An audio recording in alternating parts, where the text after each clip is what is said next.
The Stage Door Show, celebrating the independent artist.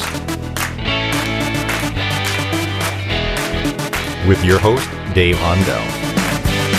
She's a head turner. She's a fast learner.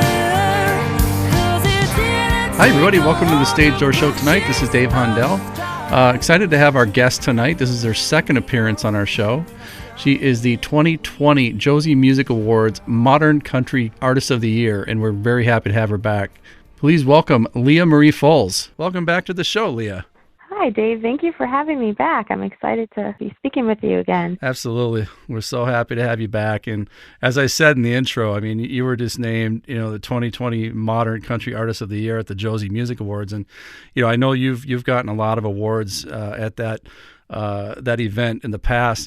Talk about that experience, because that was just recently, right? Yes, I remember us discussing about me going there. Then finally it happened, and I got to bring one home, which was nice for Modern Country Artist of the Year. I was nominated for that. I was also nominated for Song and, I believe, Vocalist. So I was happy to bring home any of them, and just to be nominated was really cool. Talk a little bit about the Josie Music Awards for our listeners out there, because obviously we have a lot of indie artists that listen, and just kind of talk about that event. And I think it's a great event, and the fact that you've been winning so many awards, I mean, that just speaks to your talent, but also the fact that it can motivate our other listeners out there to try to do the same thing. So talk about the event a little bit. Yeah, so the event, it was a bunch of different independent artists, of course, from everywhere. The audience was a little bit smaller than it normally would be, I think because COVID and traveling, everything, but I still got to meet with a bunch of independent artists, and they were honoring a bunch of, musical people who have achievement awards and everything, and that was really neat to see them, having awards honoring and respecting musicians and those who have created very popular venues that musicians play at. And they had a lot of great performers. There was a bunch of different types of music. There was not only country, but there were acoustic performers, and it was really nice. They had even some dancers. It was really, really cool to be able to go and see it, especially with the way this year has been. So it was really nice to be a part of it. Well, we definitely congratulate you on that, and keep up the good work. And speaking of all the awards for writing and for performing, and I understand that you have an announcement tonight on our show that you have some new music coming out. So let's hear about that. Yes, I'm super excited. I wanted to let you know first that I do have a new single coming out. It's called Louisiana, and it will be released January 8th of 2021. Can also be ordered pre-sale, I believe, December 22nd of this year, 2020.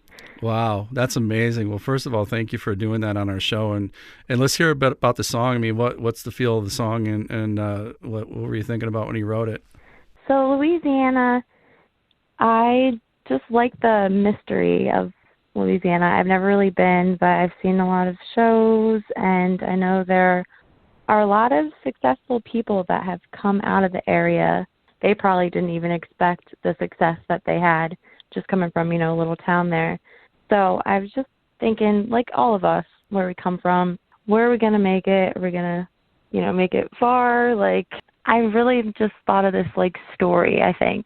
And I thought of a girl who she was all about where she came from, and little by little she started building with her success, but she didn't really forget where she came from. She kind of brought that along with her.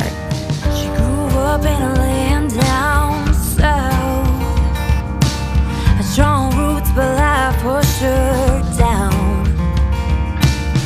Didn't matter how many times, she always got back up, 'cause she had something to prove to the world. She showed them all she had a set of lungs and dance moves to go along. She's a head turner. She's a fast learner. 'Cause it didn't take a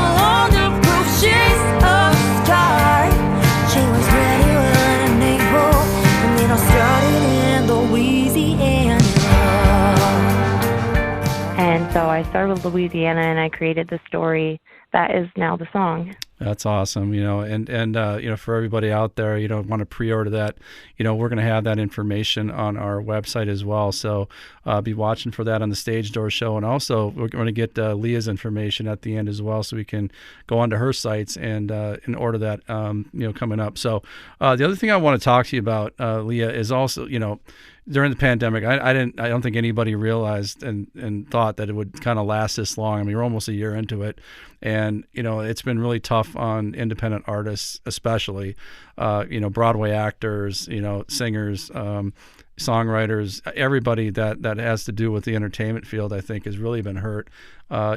Even servers, restaurant, servers. I think there's been a lot of people really affected, and I think it's really kind of made a lot of people second guess what they're doing and for their career, not being able to get in front of people and perform and make that door money perhaps or whatever. So talk about what motivates you, because obviously you're still writing, you're performing, and you're obviously winning awards. So what motivates you to keep going in this field under such bad circumstances or tough circumstances? What kind of gets you to keep doing this? Yes, I know many people are worried for their future, which I don't blame them. This is crazy, these times. I mean, I didn't expect it to last this long either, like you said. I mean, it's been like a year.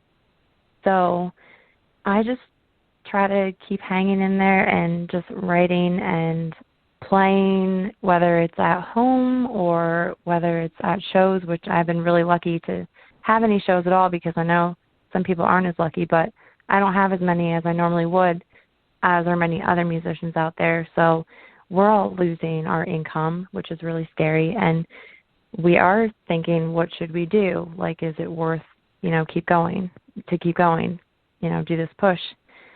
Like, is live music going to be a thing? It's a concern because they're only doing outdoor music, it seems. And now with the cold weather coming, who knows? And then indoor shows, your audience is getting cut down and they're only letting so many people in. So I've been inspired by other independent artists that are working hard as well and just doing what they can, whatever they can, to just putting music out. Also, we have artists out there who are on the radio, like you have Taylor Swift, who's just writing song after song after song. She's making the best out of the situation. And that's kind of what you have to do at this point, I think, is just make the best out of what we have going on right now. Yeah, that's good. That's well said. The other thing, Leah, when let's say there's no pandemic going on right now, or hopefully soon, with the vaccines coming out, this will end sooner than later. But, once we get back out there and start performing again, talk about what your process is to get gigs, I guess, at local establishments, or even if you go on the road at all. How is that? What do you, I mean, being an independent artist, I'm sure you do a lot of things yourself, or maybe all of it yourself. But what is your process to go out there and try to find gigs? I mean, what do you get relationships with different venues, or do you just, cold call? I mean, how does that work? I am lucky that I have relationships with venues that I have played this year. I actually was planning to have many shows and kind of tour, and unfortunately with this, pandemic, that was unable to happen. I was going to reach out to a bunch of different places. My lead guitarist and we had this whole plan. So I'm hoping that we can continue with that if things go back to normal, which I hope they will very soon. I'm going to keep positive about all this for myself and for all of us other musicians and everyone who's affected by this right now. I am lucky that there are businesses and venues that are still open and that still think to call me and want me to perform, because it's cutthroat out there at this point. Yeah, for sure. Definitely is. Leah, what is the one place in the world that you've dreamed of playing in, regardless of where it is or the fame of the venue? I mean, what's the one place that you would someday like to play in? So am I allowed to say two of them? Sure, of course. So I've said it before, and I'm still always going to say it. I would love to play the Grand Ole Opry. I went there when I was younger. My dad and we went to Tennessee. Before Tennessee was as packed as it is now. And I just loved it. I love country music. I always have since I was little, and that's my style. So I would love to be there because that's where all the legends have played. And I also would really like to play at Beacon Theater.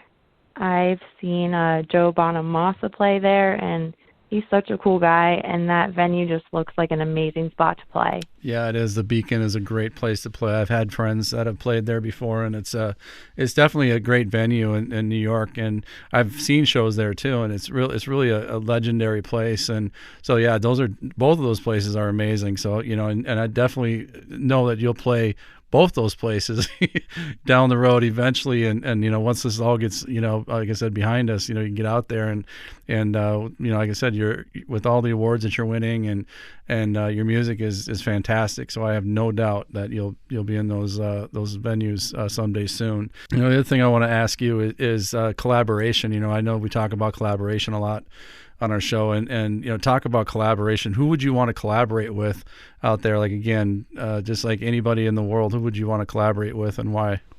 So I remember you and I kind of discussing that, similar, like who I like as songwriters, and I remember I said Halsey and somebody else, but I think at the moment, like I mentioned earlier, Taylor Swift, just getting those songs out, like I just love her songwriting. I always have. I mentioned Joe Bonamassa. He looks like he would be a lot of fun to play with. He can rock out on the guitar. I can focus on the vocals. That would be really, really great, those two. Totally different artists, but I wouldn't mind playing with either of them. Well, I've talked to some producers on the show about this, and, the collaboration piece of it, I think that people, to keep themselves relevant and to keep them themselves kind of looking at different audiences, it's really smart to branch out. So the fact that you would want to collaborate with those two individuals, I think, is a smart thing to gain a different audience base. Maybe not just the country, but you can reach out to different genres. And so I think it's smart to do that. And the other thing is your legacy. What do you want your legacy to be? Like 30, 40 years down the road. I mean, when your career is maybe hit the highs already, and you're able to kind of reflect back, and what do you want your fans to remember most about you, and what do you want your legacy to be? Legacy, I like that question. I think that I have a unique fan base, which I think I've said before, and I just want to be able to keep connecting with them and have them keep coming to the shows and just loving the music. I'm all about the songwriting, like I said, so if I could have one or a couple songs that people remember and really love and keep remembering for years to come, that is just the dream, I feel. That would be my ultimate goal. And speaking of writing music, I mean, where does that come from for you? Does it come from personal experiences, or you just like to tell stories? I mean, where does that come from? Like, what's the motivation for writing?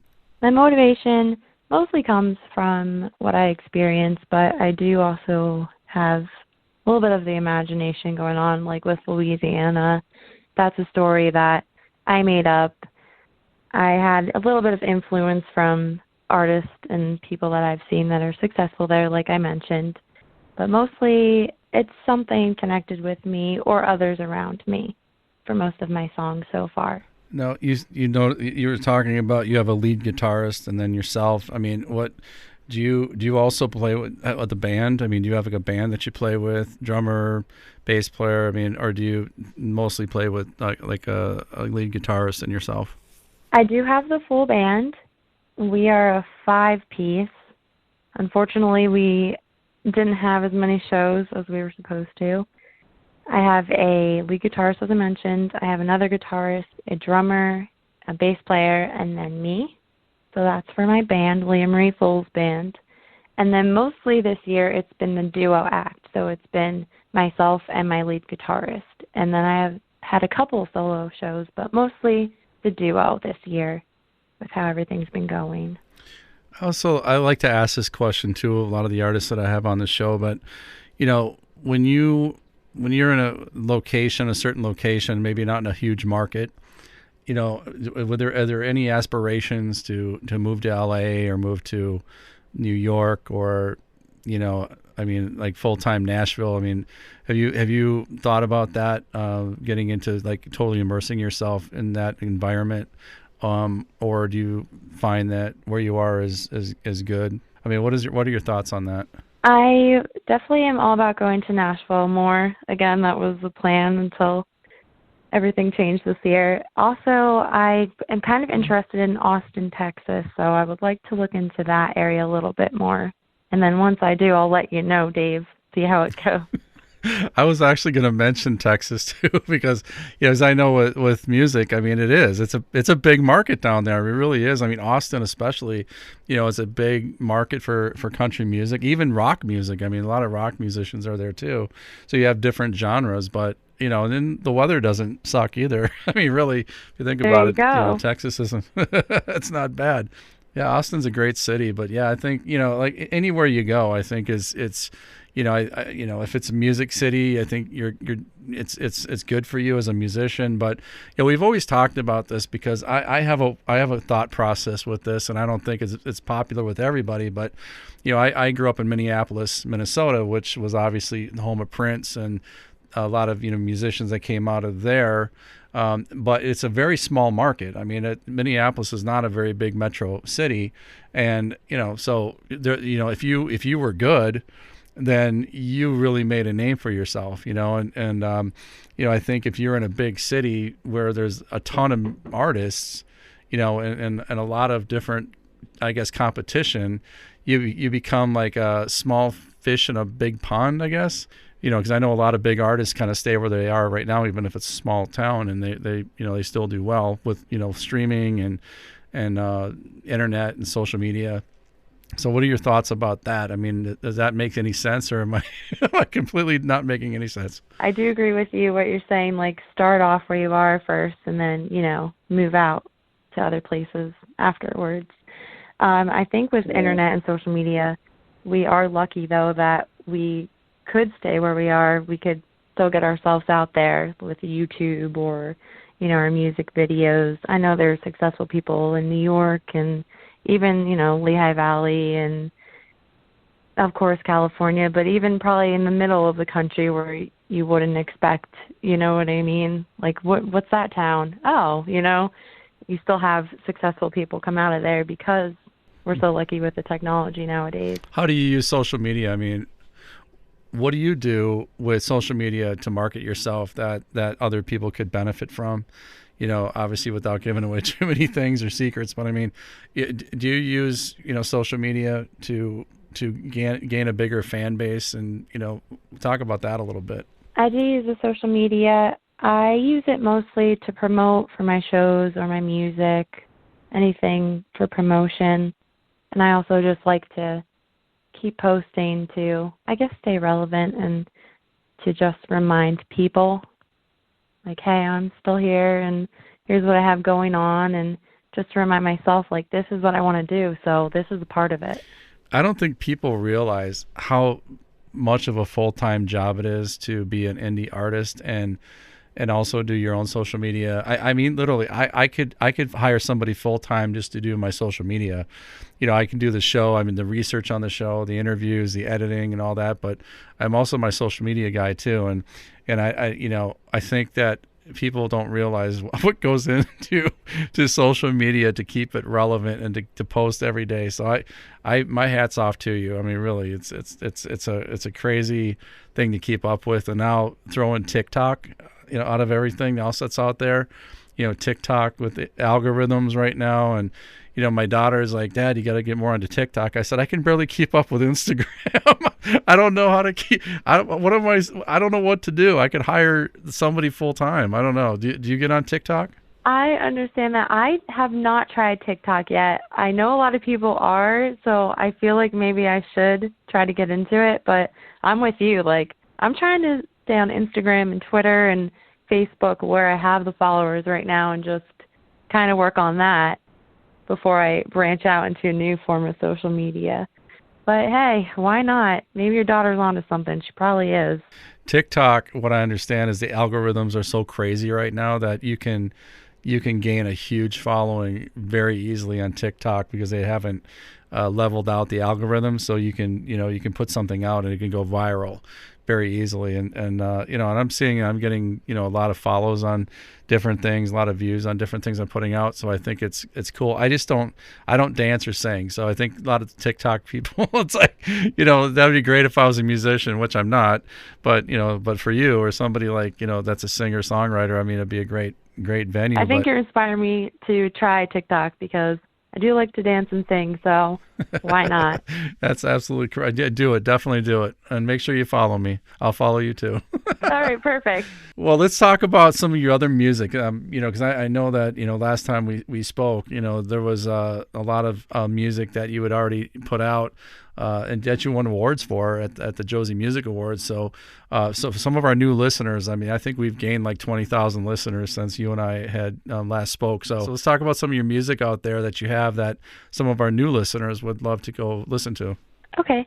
Well, congrats on your new listeners. That's wonderful. Thank you. I have a song called Collision that won an award in 2018 for Best Pop Song. And I'm not sure if it's out there right now. I was going to re-release it. I have a new photo and a new sound for the song. So stay tuned for that. And also I had Destiny that we spoke about. We talked about how I really promoted that one. And I thought, if anything, that I was going to win at the Josie Music Awards, it would have been for the song. So Destiny is out there. If anyone has not listened to it, we're very proud of that song. Never delicate, where am I gone? And I go drink whiskey when the job is finally done. Oh, done. I'm riding, I'll keep fighting 'cause you can't stop me. I'm the perfect disaster. I'll fly away after like a dream. We love playing it with the band. I love playing that one. It's rocking and everybody really enjoys it. So again, Destiny by Leah Marie Fuls. Go listen to that one. That one is out there. And I'm really excited for Louisiana. I really want to know what people think about this. It's a little different from the other songs. I don't know if you would agree, Dave. You heard it. I'd like to see what you think, but it is a little bit different from Destiny and Collision. It's more the Americana country kind of singer-songwriter. But that's what I like about your music, Leah, because it is, it's not the same, each time. It's different and it changes, which I think is great. Like I said, I think it leads to getting a different base, a fan base, and it just reaches out to, kind of borderline different genres, which I think is amazing that you have that ability to do that, because I think that's a talent and a gift that you have to write music like that you're not pigeonholing yourself into one particular genre of music. And we've talked about this with some of the names that we've had on, some of the Grammy winners that I've had on the shows, and we talk about this, almost all of them who have never collaborated with each other. They all said the same thing about overseas. They all love performing overseas, either whether it's the UK, whether it's Brazil, whether it's wherever. And they really talk about the fact that the overseas crowd, they don't pigeonhole you into a certain like genre of music where you might have done a record, an R&B record, but then you also do dance, but they love everything that you do. There's not like a dance. The charts over there they're not separated into different genres. They're all one chart. So you could be a rock and roll singer or like a heavy metal singer, but you're up against a country singer. But everything is on the same charts over there. So everybody loves every kind of music, even the B-sides of the the music, and they go deep into the tracks. So I think that the way you write music, you could be very successful over in overseas as well. You're so unique that you could cross over into different genres. So I think that's like I said, it's a gift that you have. It's something that you're very talented at doing. So kudos to you on that. Oh, thank you, Dave. I love that they love every style of music, and they don't kind of box you in like we seem to do here. Like, for some reason, if an artist goes a different way, everybody's like, hey, what do you do? And you can't do that, you know? But over there, it sounds like you can do whatever you want. So that's really great. And I'm going to have to tour over there when everything opens up. No, you definitely should. In fact, everybody, they talk, like they just beam when they talk about going over there, because people that are in their 50s and 60s that were big in the 80s, they're still big over there. Like, they're literally selling out arenas over there still, because people just appreciate the music so much that it doesn't matter, you know, what you know, like I don't care if you're 60 years old and you know, you're like a grandma now or grandpa now. We love your music, and so they'll just sell out arenas. It's really phenomenal. And like I said, with your type of music and the way you write, you could hit all kinds of different, you know, fan bases because of just your writing of music. But that's being true to yourself. That's who you are. So like I said, just kudos to you on that and your success, because I think that all the different awards you've gotten, it's not because, you know, it's because you're talented and because you have a gift. So again, you know, I think you're an inspiration to other artists out there, and you know, we're very happy to have you on the show for a second time, and you know, we can't wait for Louisiana to be released, and you know, just all the success to you in the world. So I can't thank you enough for being on the show, Leah, and I think you're just the most talented person, so thank you for joining us. Thank you again for having me. It's always a pleasure. I'm very excited to be back talking with you. And thank you for letting me announce the release date for Louisiana on here. Yeah, and let's talk real quick. Let's talk about how people can find you. Where can our listeners, like I said, we have a lot of new listeners, so where can they find you and your music? So I always say the website, leahfuls.com. And my music's on Spotify or iTunes and even YouTube if you want to go on there, if that's how you prefer to listen to music. I know there's a bunch of different sites out there to listen to music. So whatever they really want to listen on, I think I should be on pretty much all of it, Pandora and wherever they listen to your podcast too, you know? Listen to both of us. Well, that sounds great. We encourage that. So Leah Marie Fuls, thank you so much for being on the show, and hopefully we'll talk to you soon. Thank you so much, Dave. She started playing in bigger crowds. Then she moved to a brand new town. Award shows, concerts.